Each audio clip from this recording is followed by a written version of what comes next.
Well, good afternoon and welcome back to American Truck Simulator.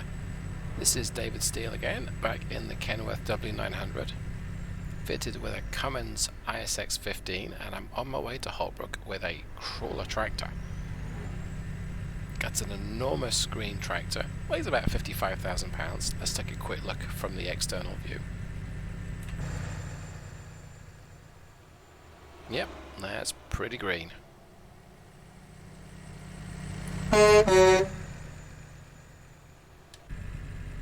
Well, so far the trip has been reasonable. I'm a couple of 100 miles in. Got about 300 miles left to go, I believe. Let's just check that. 200, okay. But I am finding this ISX to be a little underpowered, shall we say. Let's shift down another couple of gears to 14th. Of course, I'm on a fairly hilly road. Yep, it's still bleeding speed. It's one of the lower powered ISX15s, and of course, it's a fairly heavy load. I'm going to shift down to 12th now. Still bleeding speed. I guess I'll lean forward. So as far as progress goes in the game, I have continued to tweak the economy. I have an economy mod that is now, I'm sure, completely bent out of shape. What I'm trying to do is make it such that the AI drivers don't earn an absolute fortune.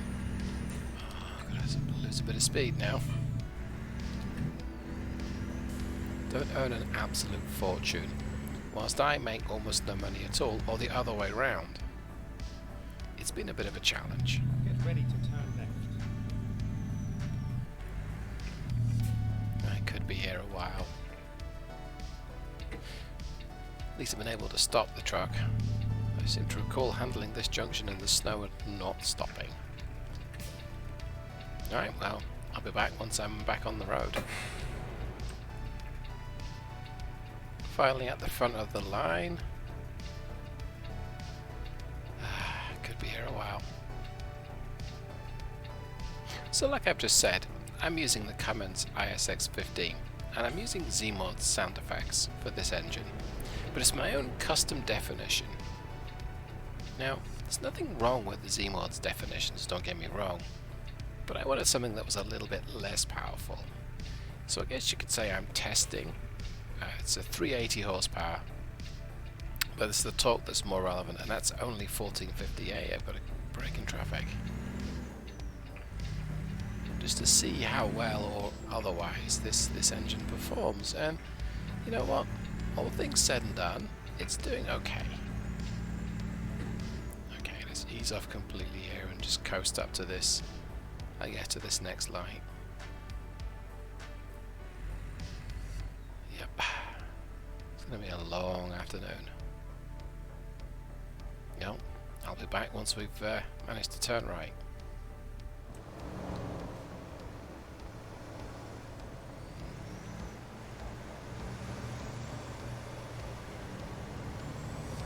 I don't imagine I'm going to get to go through on this particular light, but we might do. Oh, okay. It'll be a challenge to do this this turn. Not sure what gear I'm in either. I think I'm in second, or I guess first. Oh, it's moving off. Well, I've stopped for the requisite time. Let's shift up.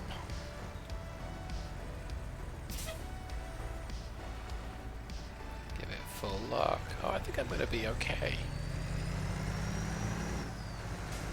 Yeah. Managed to avoid using the curb. Alright. Let's jump back in the cabin and see what gear I managed to make it into. I'm going to guess 8th, but we'll find out. Oh, turns out I can count. Alright, let's tap resume on the cruise, and I'm going to shift up each individual gear one by one. Let's change up about 1700. So this particular engine, it produces 380 horsepower, like I said. It's a fairly flat power from, I think, something like 1500 RPM to maybe 1900. Peak torque is the 1100-ish point, just as the standard ISX, but like I say, there's... Oh, I'm going to lose a bit of speed. There's not that much of it. And what I want to do here and now is control the speed using the cruise control, the retarder, the engine brake if I need to, and changing gears. This will be a challenge because it's quite a lot of weight behind me. So I've set speed control. If I exceed 6 miles an hour over my, lose some speed. Oh no. I just cancel cruise. If I exceed 6 miles an hour over the speed set by my cruise control, it activates the retarder. Can also do the engine brake if you don't have a retarder in the transmission, but I've opted for one here. So right now, cruise is set at 25. My road speed is 27. That's going to increase. And when it hits just over 31, it's going to trigger the retarder. Let's see if it does it here. Oh, okay. But this is recommending 25, so I'm going to tap down 5 miles an hour. There we go. There goes the retarder. A little red symbol above the speedometer. Shift down to 12. Okay. Now if it needs to give it some power, yep, there it goes. I am at full lock. Yeah, I just hit something. And right now the retarder's not able to keep the speed under control. Let's shift down a couple of gears. This is going to be a little harsh to the engine, but it's helping now. Turn on the speed brake. Okay. Split to 11. I do wish that the standard transmissions had the proper gear names, and I've not been able to mod those in. I've tried a couple of times, can't seem to get them to work. And they're watching the view. So right now we're just burbling along at 25. You know what, I'll tap it up to 35, but I don't think I'm going to be able to either get to that speed or keep that speed. I think it's going to lose too much on the way up this gradient. Yeah, I'm going to shift down to split one gear down. There we go.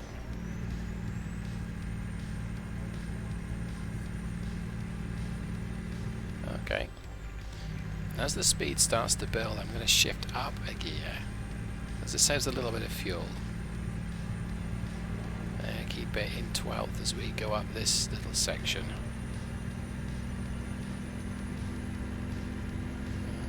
Tempted to change up, but I'm going to keep it in this gear because I think it's going to lose a bit of speed. There we go. If I have to change down, which I may do, I'm going to lose a bit of momentum. No, so far so good.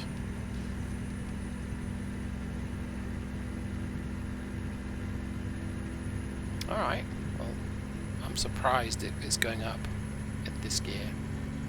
I'm going to shift up a couple.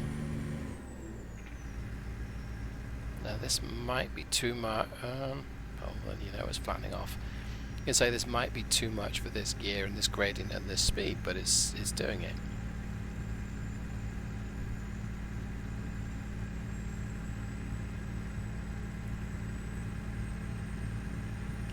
I think we're going to pick up speed now, so I'm going to tap it down to 30.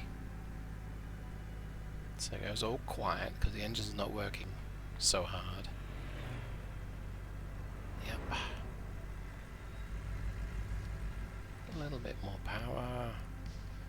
Cruise is doing all of this for me, which is very nice. Makes it a little easier. I still have to remember to steer. I've mapped cruise control to my controller, but also to the keyboard. So you'll hear me, depending on whichever hand I'm using to control the speed. Yeah, I'm going to shift down a couple of gears. Alright, well we're through the worst, so that wasn't so bad.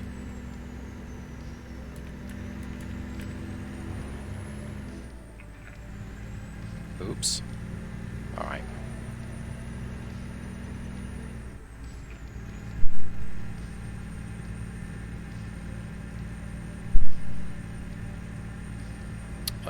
was actually surprisingly straightforward. It may not have that much torque, but it's certainly able to deploy it, which is good. I'm using plenty of revs, don't get me wrong. Well, I say plenty, not particularly.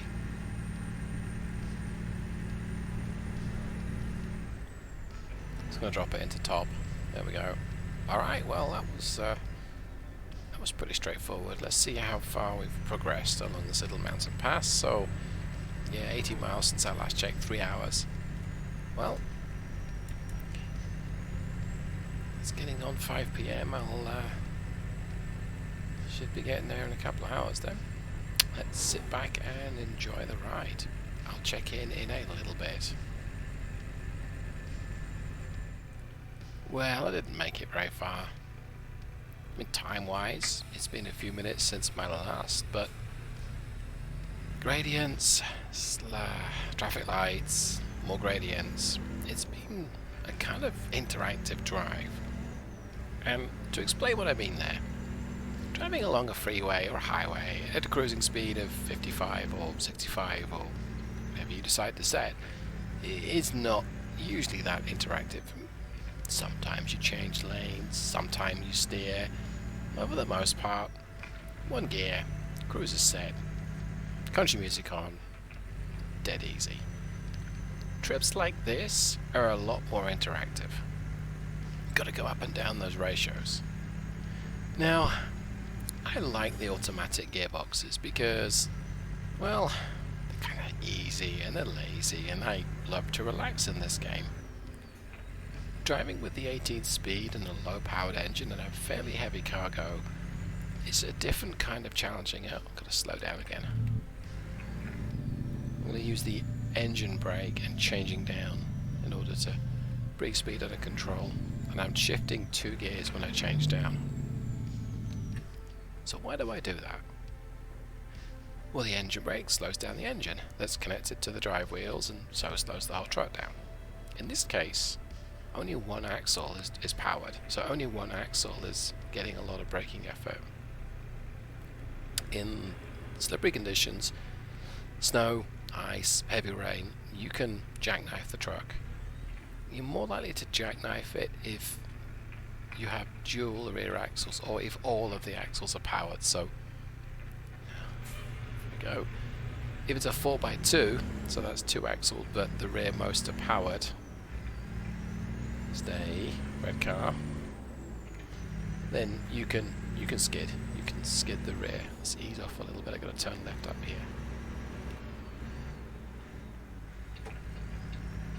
There we go.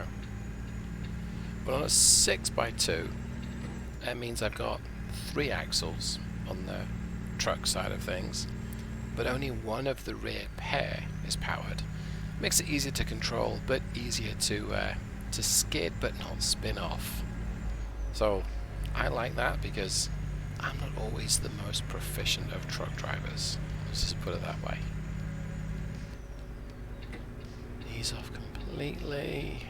I'm not going to use the engine brake just yet. Just dropped a couple of gears. Keep left. Yeah. Then turn left. Engine brake on. There we go.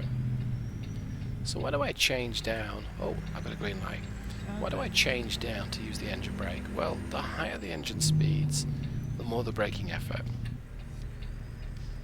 Gotta change down again. Yeah, the light's gone to yellow already. That means it's just, you just brake a lot quicker, a lot more effective. You have to go up through these gears one by one. I'm coming up to another hill. Actually, I'm going to skip a gear there. Tap resume, up to 35, up to 55, there we go. So when I change gear, it's about, well in that case it was 250 RPM, so 1600, shift up just at the crest, we never reached it, there. That's about 250 RPM, let's change again. This truck has a fairly broad power band. 1100 to maybe 17, so that's at least 2 shifts. But if you're pulling something heavy, you want to keep it as close to the boil as you can. And the lower the revs that you keep the engine at, all things being equal, caveat, they never are, you reduce your fuel consumption. That's when accelerating or on the way up a hill. On the way down, you might want to use a higher engine speed because you get better engine braking. And see, now we're going down a slight grading because there's no noise from the engine. How quiet. Back on the power, there we go. I'm not going to aim for 65, I'm just going to let the truck roll at this speed, I think. We're going to go down, then we're going to go up. So, you know what, let's tap it up to 60 on the way down. Get the engine delivering full power. And as we start to climb, there's no lag when it comes back on it tries to get back up to producing power. See how the whistle kept on whistling? Speed's bleeding off, that's okay. I'm going to tap down to 55 as I crest the hill, there we go. Speed limit's changed. Going to use the retarder to get myself down to 46. Let's change down a couple of gears. Oh, another speed change. Another couple of gears, another couple of taps down. And the lights gone to red, okay.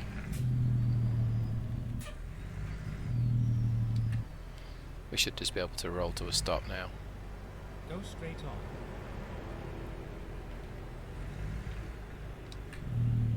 A little bit of engine brake. Skip 2 gears. Light's going to go to green. Oh, maybe not. Okay. And we're stopped. Okay. So there's lots of gear changes just to get the speed kind of where we want it. The road speed and the engine speed. And I remember when I was a kid and my driving instructor, I learned to drive in a stick or a manual. He explained that the role of the gearbox is to match the power of the engine with the road speed. And power is a function of torque and engine revs. Let's take the e-brake off, there we go. So my engine may be producing the same torque at different speeds, but the power it produces is different. The higher the revs, the more the power. Not the best explanation of what we're talking about here. But I've got to keep changing gear and steering. I can't concentrate on 2 things at once. Not very well anyway. Let's cruise to 35. So I shifted there at what, 1350 RPM. I've lifted off completely because the light went to red. Yay.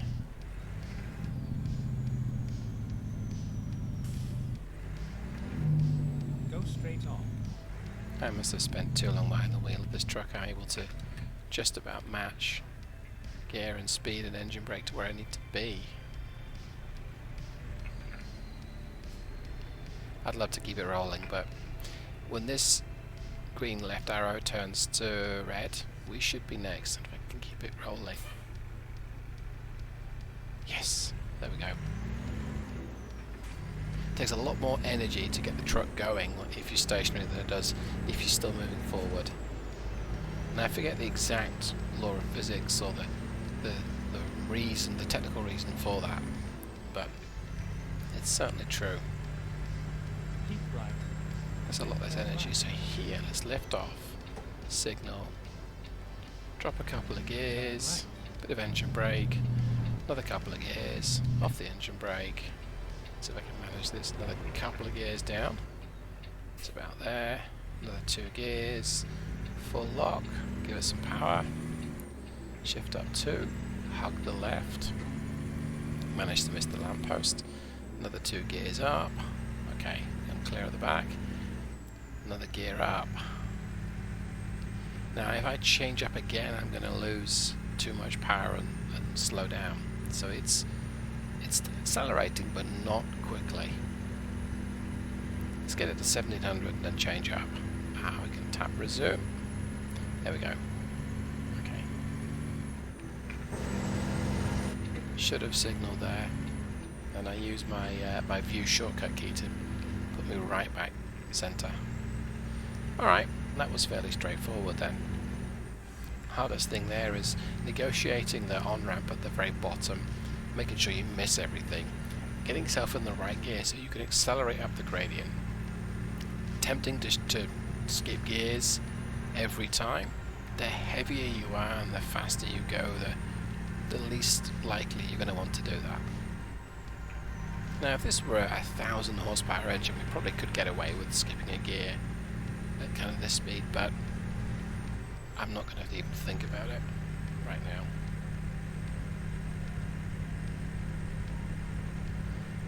Alright, well, we're almost back up to cruise. Let's see where we are. Oh, 40 miles to go. Good. It's getting dark. I'll be back in a jiffy then. And we're almost there. And here I have underestimated how steep that gradient was. I don't really want to change down or give it too much beams. Yeah, because we're about to stop and turn left. I got to shift down, I think. Oh. Yeah, the hill crested and I started to pick up speed. I'm not a very smooth truck driver then.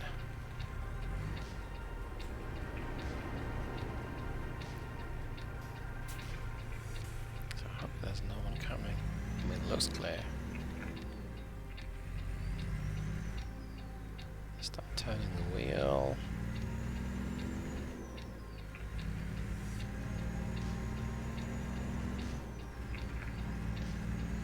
Okay, well, made a bit of a mess of that, but upset a lot of people through being in their way, but there we go. Okay, I can short shift now. We're going down this hill. I don't need to be revving the engine out to 1500 every time. But I can probably lift off completely and let gravity take me down.